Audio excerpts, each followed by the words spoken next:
Black family, welcome back. So we're going to continue our series on a little self-development, leadership, and exploring the corporate world. And tonight we're going to talk about the taboo subject of code switching. And when we think about code switching, there's so many different connotations that we have of it. So I'm going to pitch this to Tanya first.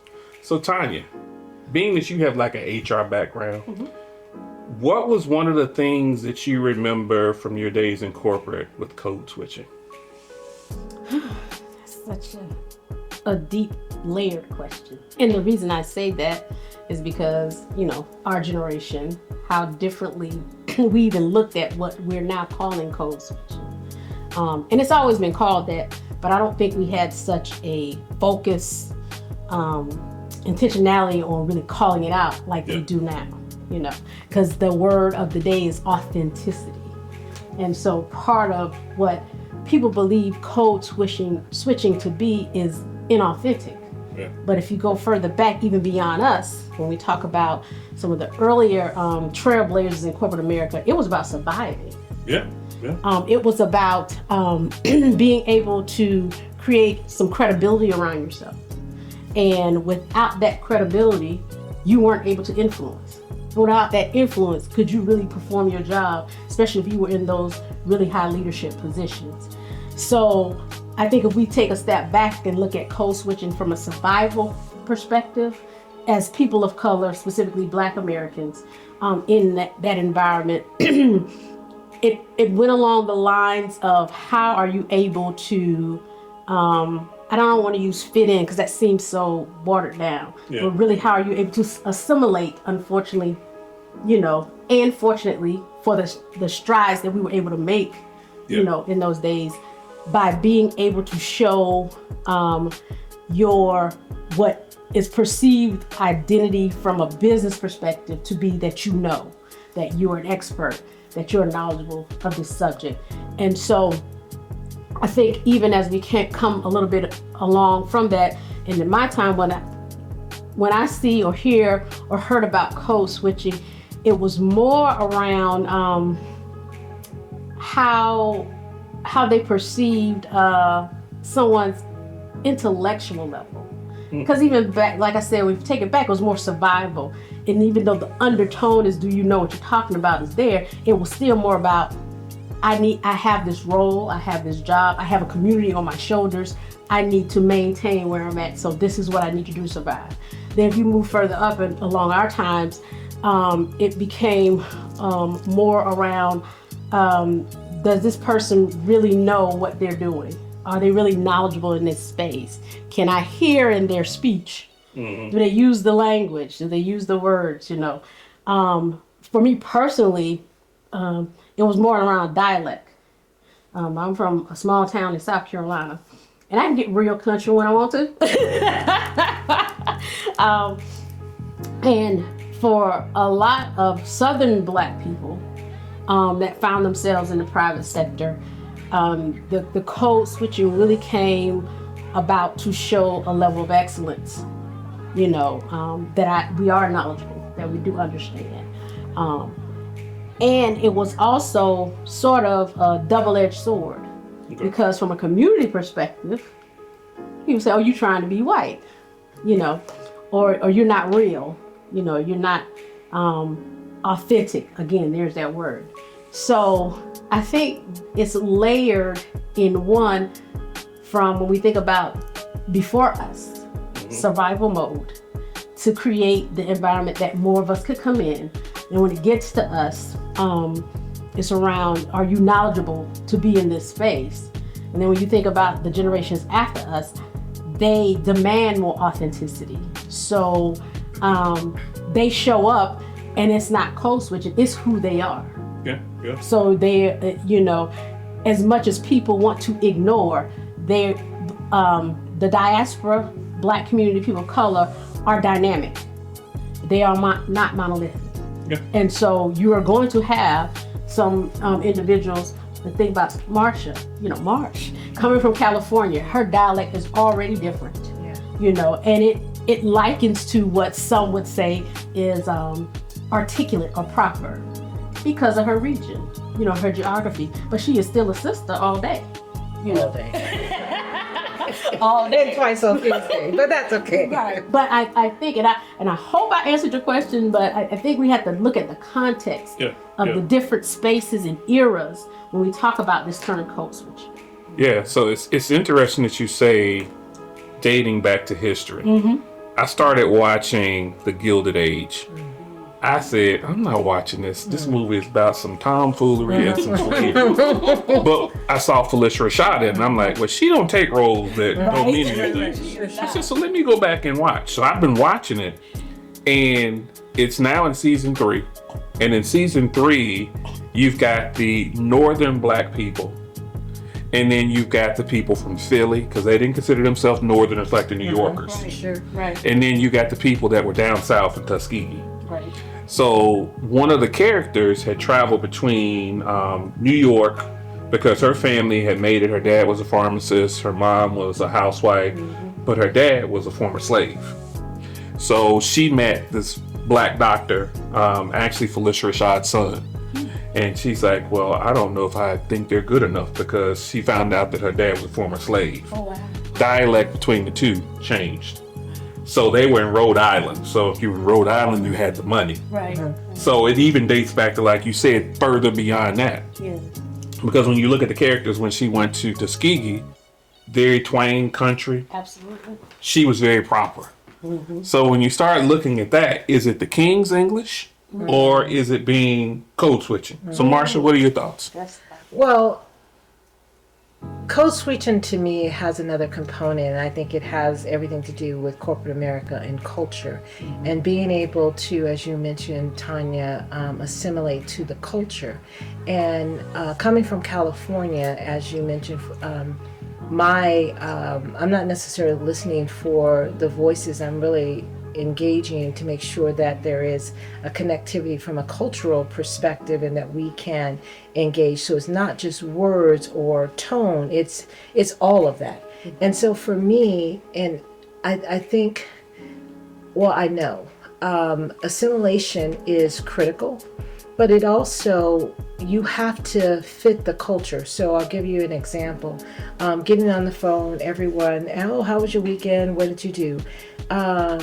And I noticed that from an African American perspective, we get on the phone and we will say, oh, I didn't do much.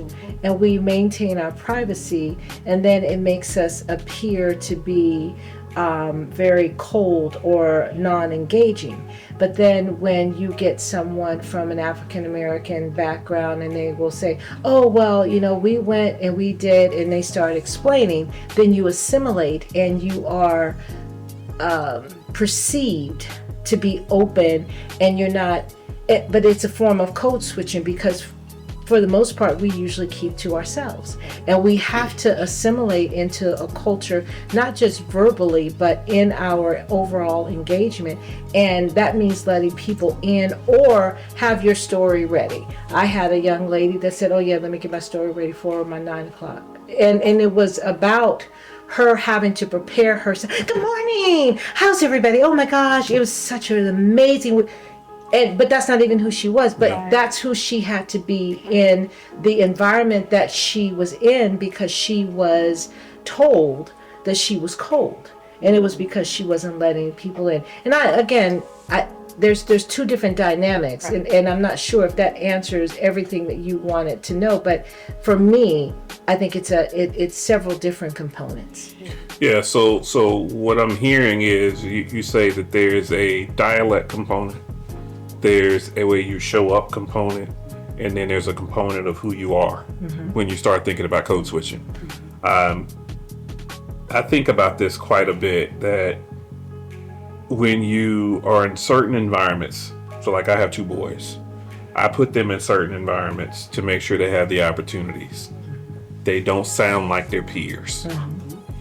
And there's code switching in between your own race. Sure. Oh, absolutely. When you start thinking about it. And that's why when I made the statement, is it the King's English or is it that you're being too proper? Right.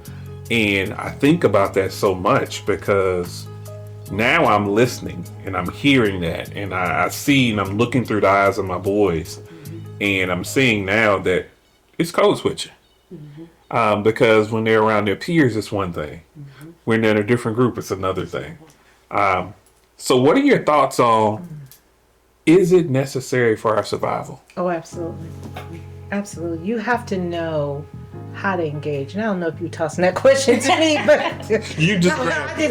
You just grabbed it. I just grabbed it. But I do believe that it's necessary. You have to know how to engage and connect to the environment that you're in. So if you are in, mixed company, then you may have a few more liberties that you can actually take. But if you're not, from a corporate America perspective, and even personally, there is a guardedness that you maintain, because you have to be careful of who knows your business and what they're going to do with it. But then there also is that, I'm trying to get to the next level, so I've got to maintain my composure. I've got to be able to be subdued and really engage in the right conversations. So there's a lot of dynamics that go into it. So it is necessary to be able to read the rooms that you are in, and so it does require code switching. I believe that it is a trademark that you have to have. People need to know that you have the wherewithal and sustainability to be in a room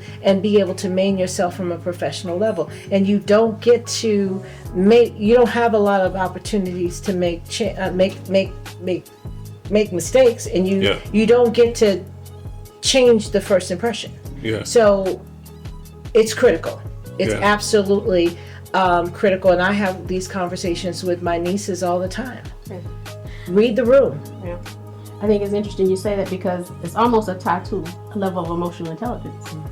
Your engagement, your ability to, like you say, read the room, your ability to know how your approach and your presence may impact the people around you. What will you be able to gain or receive from them as you're trying to have a conversation, as you're trying to move, something, whether it's community driven, business driven. The code switching lies atop of a level of emotional intelligence that has to be there, which also feeds into how you feel about yourself and what you know about yourself, your abilities, your confidence, what you know, and how you can communicate that, however that communication comes, whether it's verbal, nonverbal, in that way. I was also thinking a little bit about, even because we're talking everything culture and community, I even think about it from a church perspective. There are people who have churched all their lives, I'll say that word, and there are people who haven't. And then when you have them come into the church and you're trying to, and I think that's some of the struggle that some of the Black churches having now, is that you don't have as many people who have a heritage of faith in their family. So they're coming to church, they're coming to religious organizations not knowing anything.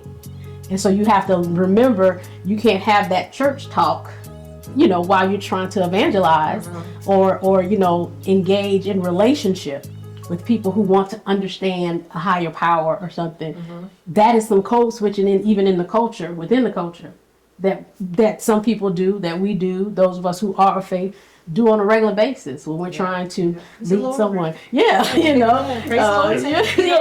It's really true. I think that it likens itself to a protocol. When we say, code switching, if we want to use a different word, it's a protocol for the setting that you're actually in, and understanding what that protocol actually is. So you mentioned church. Depending on who you're around, will be, your introduction or your greeting. Praise the Lord. How you doing? So, or hey, girl. I mean, there are protocols that are aligned to it, which tell a story about you. Oh, she don't even know the greet such as with a sister so and so, as opposed to not. And I think that corporate America is very much like that. And as we look at the job market, and we look at, opportunities, trying to advance ourselves, it absolutely is critical that you understand the protocol of corporate America. Yeah. Well, think about this. I'll pose another question. So when we think about code switching, in my perspective, I think it was born out of necessity because of the stereotypes that were placed on us. Sure. So when you think about that, no one wants to be labeled by a stereotype. Therefore, let me change the way I'm perceived, Right. i.e. code switching. Right. Because when you think about it in so many cases in corporate, they deliver bad news to you. They expect certain things and you don't show up that way. Yes. They're shocked. Yes. You get into a disagreement with someone, they expect certain things. You don't do it. They're shocked. That's right. And the word that probably burns me the most is, oh, you're so articulate. What am I supposed to be? What am I supposed to be? Yes. So can we just pause for a minute and address that to the audience? For those that don't understand that, how that statement, I'm educated, I'm trained, I'm talented, I am well-traveled, I'm well-experienced, I should be articulate. So that should not be a part of the conversation. And when I've had it said to me, I have my rebuttal to that statement is, what were you expecting? Am I not supposed to be? I went to school. I'm degreed, and I have a dictionary, and I use ChatGPT. I don't believe that people that use that terminology are aware that it says to me when someone says you're articulate, what it says to me is that you have minimal expectations of me and my ability, and you've already in your mind decided who I was. Right. Because I get it all the time, and I'm like, What? would you say that to anybody else? Right. Oh my gosh, you're so articulate. I wouldn't have used those choice of words. Well, say it how you say it. Right. But it's not a qualifier, and it's not I'm giving you a bonus. I'm supposed to be. Yeah. Yeah. And I wish that I could wear a sign so I could snatch it out of their mouths so that they wouldn't say it again. Yeah. And it comes from so many different places, Yeah. but I think that we really have to educate people. It's a very negative connotation. It also aligns with not just exposure, but your willingness to be exposed. Yeah. Because there is enough around you, especially at this day and time, for you to know, that there are articulate people of color, even if they don't have a degree. There are businessmen, Yes, sure, business owners, sure. entrepreneurs that are doing well, and it likens back to, and quick moment of pause, rest in peace to our brother, Malcolm Jamal Warner. Yes. But I saw a snippet of him talking about when he auditioned for the role of Theo, and he said, of course, when he came in because his thought was they wanted, the words they used back then, jive talking, smart kid, and so that's what he came in and read as. And cracking jokes, he said the producers were all laughing and they were enjoying it. And he said Bill Cosby was stone faced. And he asked him, he said, would you really talk like that to your dad? And he said, no, sir. He said, I need you to be you.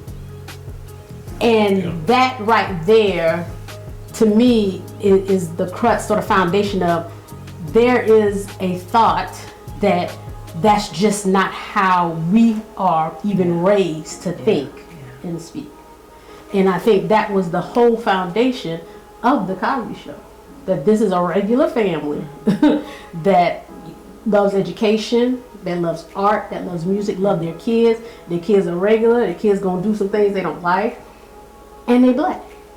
Yeah. But when he made that comment, I thought about what you said when they said, is that not what you expect? They don't. They expect the other. They expect the shucking in the job and the cracking jokes and having attitude and speaking smart. No, we are respected people. So I'll pose this question.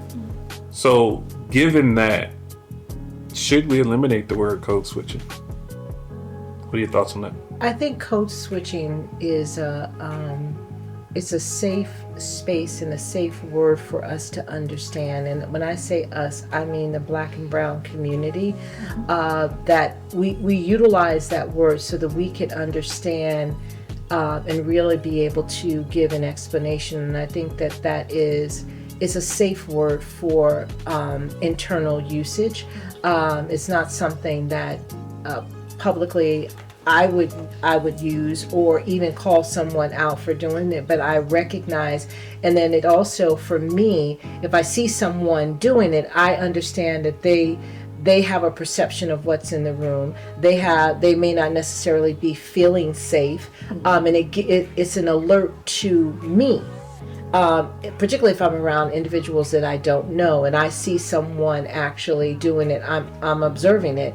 It's okay, Marsha, be alert in the sense that you don't know where this conversation is going. It helps to trigger, but it also balances out. So if I'm somewhere with Tanya, she knows something about the audience or the conversation, and I see her elevate, then I know, okay, well, Marsha, we're elevating this conversation because she knows something that I don't know, and vice versa. And I think it's a safe space for us. So absolutely not. I don't even think that we have I don't even believe, let me not say think, I don't believe that we have the capability to eliminate it. I think it's a part of who we are, particularly at this age group that we are in. It may not be something that the younger generations will actually have to use. They may feel safer just being themselves, and it is what it is, but we don't have that luxury to eliminate. That's my opinion. Well, to your point, they don't have the luxury either. And I think that's probably part of the concern, for lack of a better term. Maybe there's some context that needs to be added to the premise of code switching, because when I interact or conversations with younger generations, their biggest concern or disagreement or beef, if you want to use that word, is that we come across, and when I say we, older generations come across so inauthentic. Yeah. They're held to the things of the past, and we don't give them the explanation of why. And yes, it may or may not happen, but here's why we did this and chose this strategy, because underneath this is what follows, so I think there needs to be some context to the code switching for them to understand. Yeah, so even think about this. We think about actors on a stage, and when you have an actor, they have different sets, they have different scenes, they have different lines. Are we not doing the same thing, living a life? Because you encounter so many different scenes and sets during the day. Mm-hmm. Why shouldn't you be able to change your tone, right, your dialect, right, your voice, all of those things in a setting? And I think that's where the understanding for them, we can work a little bit more on. Don't you want a better experience with this person? If you're coming into as a bull in a china cabinet with this is how I am and that's the end of it, you're losing out on great experiences. I think if we're able to give them language that helps them say, okay, this is not about me being inauthentic. This is really about so I can have good relationships. Yeah, but I'm authentic actually in the setting that I'm in. Exactly. And I think that gives us it gives us permission to change. And I think we have put our own selves in boxes in the sense that we have labeled it and we've said, oh, code switching is a negative thing. No, code switching is maturity. Code switching is understanding the room. Code switching is me being a professional and understanding how to elevate and when I can decompress. You don't necessarily always have to be at an elevated level. And oh my gosh, and yes, and absolutely. You don't always have to do that. And it, because the room doesn't require it, but when it does, being able to turn that on or off and know the appropriate timing to do either or is critical, and that's just part of maturity. So I don't see negativity with the terminology. I think that it just needs to be explained more. And when you spend time with younger people, helping them to understand, when to elevate, when not to, read the room, understand how to take it to the next level so that you can be taken seriously as it relates to your career. And I don't think it's a negative thing, but I think there are times when we have used it amongst ourselves Absolutely. to negatively put a negative connotation on someone. Oh, she code switching. Well, you better learn how. You might want to pick that trait up, follow suit. Yeah. I think about me guiding both my boys, and they have the luxury to hear me when I'm teaching class, and they're like, "Dad, you morph into a whole different person. You like your lifestyle, right?"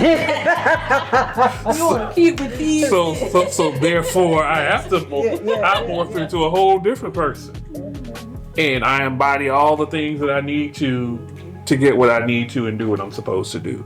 And there's a certain expectation that is aligned to the title of doctor. Yeah, Yeah. absolutely. And people are expecting, an elevated conversation. Not that you are always have to be philosophical, but there's a certain expectation, because if you're sitting in and and on all day and did you buy your PhD? Because that's not that's not the $100,000 experience that I'm looking for. I expect for you to come to the table with a different level of and it's not code switching. It's really about your education and your experience. You utilizing your vocabulary and utilizing words and drawing out, inspiration in inspiring other people. And that's what we do now. We're not. This is us. We're talking the way that we normally talk. And it's about inspiring. It's not code switching. It's just our reality of where and who we are, and really offering that experience. And I don't see anything negative. You tell your boys, this is who I am. No, they know that. They know that straight up. But they also know that I still get the point across, and I might use some words that you have to go look up in a dictionary. I didn't cuss at you, but you felt like I did when I'm finished with you. Yes. And I can give you the business, Yep. and I give you the academic business, and I make my point. I didn't yell, I didn't jump, I didn't scream. And I explain to them all the time, it's the point of using the King's English, Right. using it to your best ability, Right. and making sure that you use all the words that you learned about, how you use them, how you string them together. But I think there's such a stigma for our young people that code switching is so bad. Yeah. We just need to be able to show up who we are. Right. We should already know and understand that society is never going to accept anybody who they are. Just to be real, we were having an early conversation about a very popular rapper, and what I heard in a podcast, I forget the guy who was part of the group, and he said, he said when Jay started making different moves, he told us he wasn't going to be able to do the things that he used to do. And his language and his look and everything would change once he made those decisions to do different things.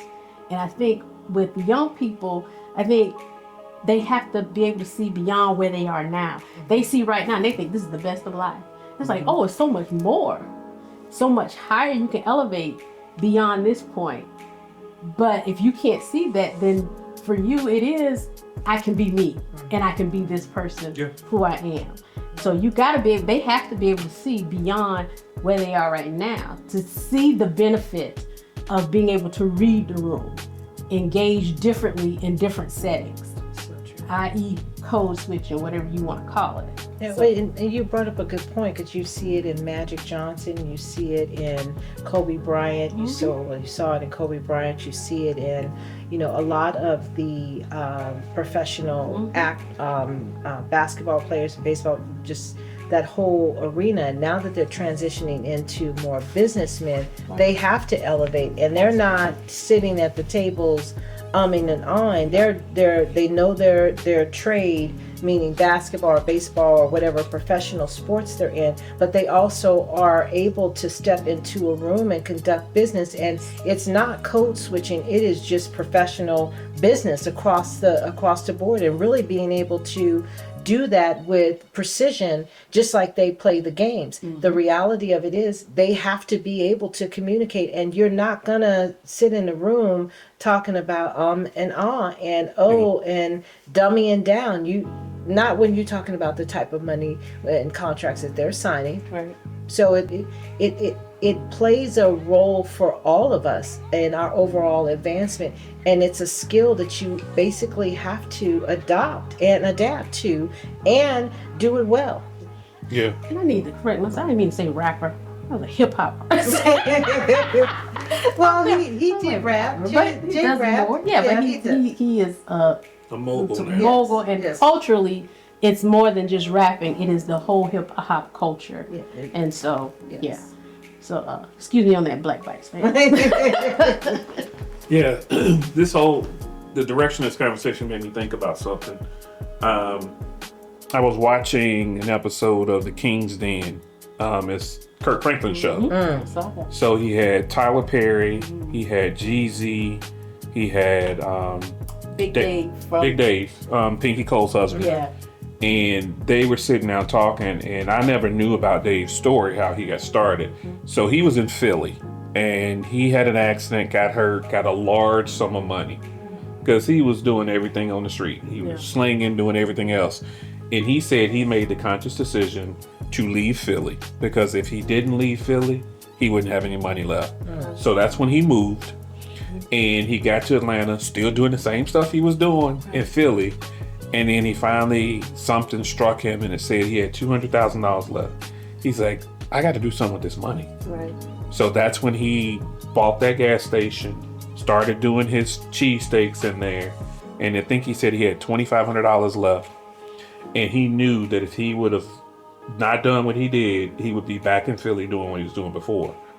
And to hear his story, he said, I changed who I was. He said I had locks, I cut them off, because he said I'm moving in different circles now. And he said I love my locks, but I had to make a change to make sure that I was able to do what I needed to do. So I think he said he has like 400 employees now. He's got all these different locations, but he had to move differently, look different, talk different, speak different, and think different. Exactly. So why do we have to think we have to go through all of this when we think about it? Even if you're a professional now, why do you have to go through the changes of thinking different and looking different? Go ahead. No, I was just going to say acceptance, but go ahead. That's one thing, but I think also is to me is the purpose. What are you doing everything you're doing for? Yeah. Is to touch beyond that. That's how I see it. Acceptance is definitely part of it, but it is what he is doing. That story is touching people he probably will never talk to one-on-one. Yeah. He made a change that is going to have an impact to someone else. It's going to have an impact to someone else. And I think that's how we have to look at it. It is for the survival of our community and our culture that we move and do differently, so we can ensure that we have something to pass along. Yeah.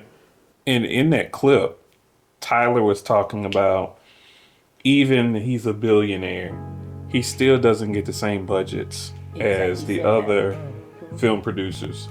And he speaks the correct English. He does all of these things, and he still doesn't get it. He said, y'all might sit and laugh at my movies because the wig or the microphone might be sitting up here, or the wig might be busted, or the camera angle might be off. He said, it's because I don't have the budget that a Steven Spielberg has. He said, but guess what? I'm still a billionaire. Right. At the end of the day. I have my own studio. I got my own studio. I employ so many people. Exactly. You know, my tax base in the Atlanta community is huge. Yeah. Yeah. So let's talk about this. Let's shift it where we as a community can be our own worst critics. We as a community tear us down more than anything else. Yeah. And we are the ones that have made code switching so negative. Oh, why do you have to do that? Trying to do this or trying to do that? No, I'm being who I am. Right. So what are your thoughts on that? Oh, Lord Jesus, let us pray. Go ahead, Tanya. Go ahead. I guess so. I can liken it back to growing up. My dad was born in Fayetteville, but he was raised in Detroit up until 13. And then he went to live with his grandparents in Marion, South Carolina. So that's how he ended up in South Carolina. And my mom actually was born in Orangeburg, South Carolina, and her parents moved her outside of Columbia to a little town called Jenkinsville. and so I can remember, but because my dad had his master's, he was going to get his doctorate like at 23. So my dad was very smart, math major. So I grew up around education, not just from my parents, but from grandparents and great aunts. They were all teachers and stuff. And Orangeburg is a very small town, two small black colleges, but still two black colleges, a technical school, in between Charleston and Columbia. And I can remember growing up and going to school on the campus. We had a laboratory school, Felton Laboratory School. And so I went there pre-K through 8th grade. But we lived in one of the outer school districts. And I remember going to high school for the first time in the school district. And they said, "Why do you talk like that?" And I was like, "Talk like what?" I was like, "What you talking about? I don't understand." What? And it was because, and nothing against anyone, but, there wasn't broken English. There wasn't, it wasn't a heavy dialect, because even though that's where I live, where I was raised, the people I was raised around, they spoke, how they spoke based on, experience, education, and everything. And so I'll never forget that. And at first it made me very self-conscious, because they all grew up and went to primary, lower school, middle school, and high school together. And so here I was entering these friendships at high school. And so I was very conscious of how I spoke or how I sounded. So even when I went to college and ended up going to a college in my hometown, people who were from out of town who had engaged people, locals, when they would find out I was from Orangeburg, they're like, "No, you're not." Mm-hmm. My best girlfriend, she's from New York. She's like, "Tanya, I had no idea you were from Orangeburg." Like, girl, born and raised. So I didn't get as much flack, more curiosity. Okay. Why you talk like that? Some people would say, "Oh, she thinks she's better than other people," but I didn't get, the virtual that some of my friends have gotten, in speaking differently.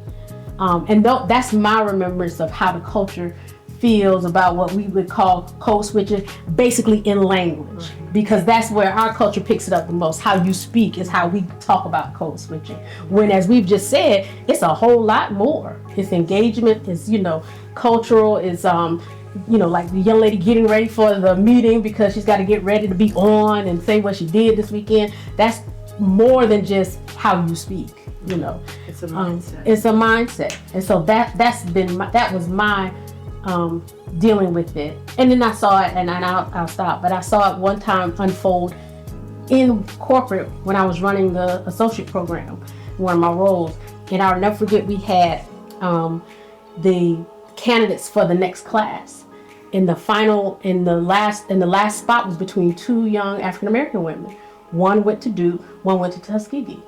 And the one that went to Tuskegee, her dialect was very clear that she was from Alabama, but she was smart as all get out, And then of course the young lady that went to Duke, very much sounding that she has been around, Duke assimilated. Yeah, assimilated.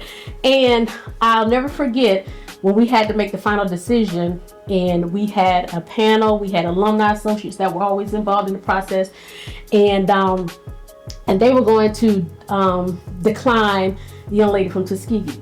Now she had already graduated, and I think at that time you had 1 year after graduation to also apply for those programs. So she had gone home, worked, and come back and applied. And something just said, ask some more people, ask some more questions. Everybody, she didn't just fit in. I almost said her name. She didn't fit in. And I'm like, what do you mean fit? I don't know if she'd be a good fit and blah, blah, blah. You know how that goes. Because this would be for the finance division. Yeah.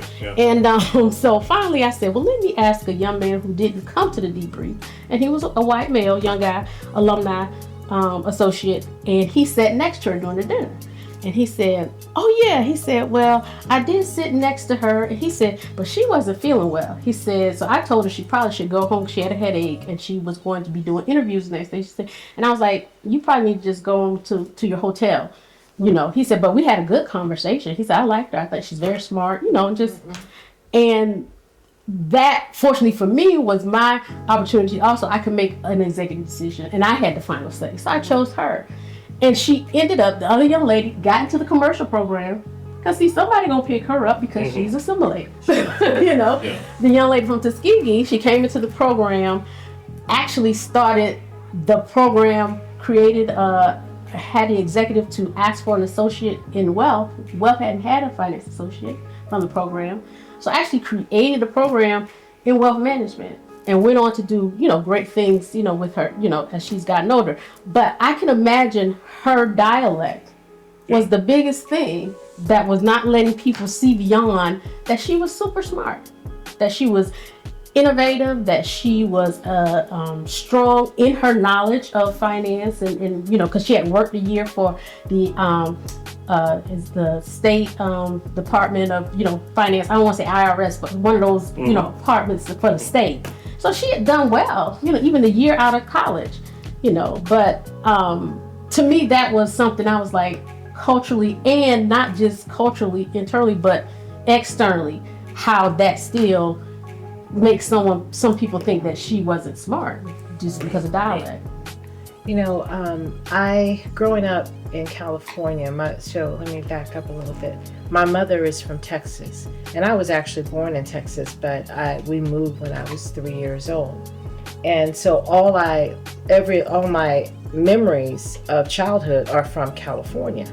My mother used to require us to use a new word every week in a sentence.